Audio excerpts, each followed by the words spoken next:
guda biyu. Cikamaki na farko hatimul anbiya wal mursalin. Cikamaki na biyu maulana shehu tijjani.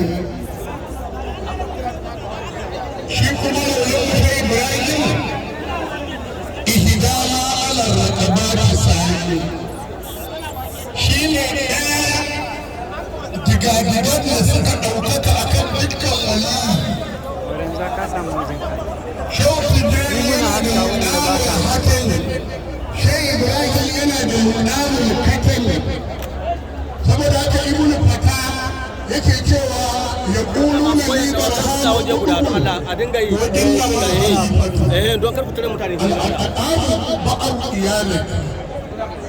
Saboda haka sauran da suna cewa da mu shehu ibrahim kuɗi ne shehu ibrahim halifa ne.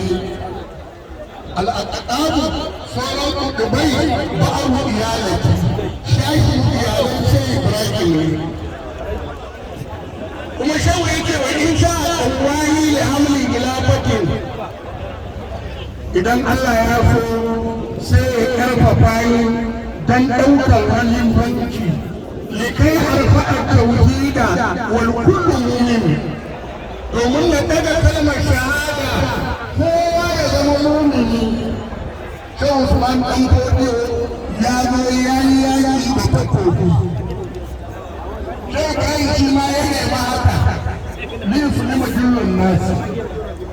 Idan na zama halifa Allah zan zo mai yaki saboda mafi yawan mutane su musulunta a ƙasulu ba'ara haƙi hada na kai shaikacin ku dan yaki wani ni muminin muka mutu ni mai ba da gaskiya ne da kai mai kyautatawa aka ce mu ne da zai yi ai ka ba haka ne ta gargajen yawan za mu ba abin da yawa a waje ɗaya zan tsaye ba wanda zan tare. Yake cewa mun dawo daga ƙaramin yaƙi zuwa babban yaƙi. Sahabban annabi suka ce menene babban yaƙi? Jihadun nafsi wal hawa.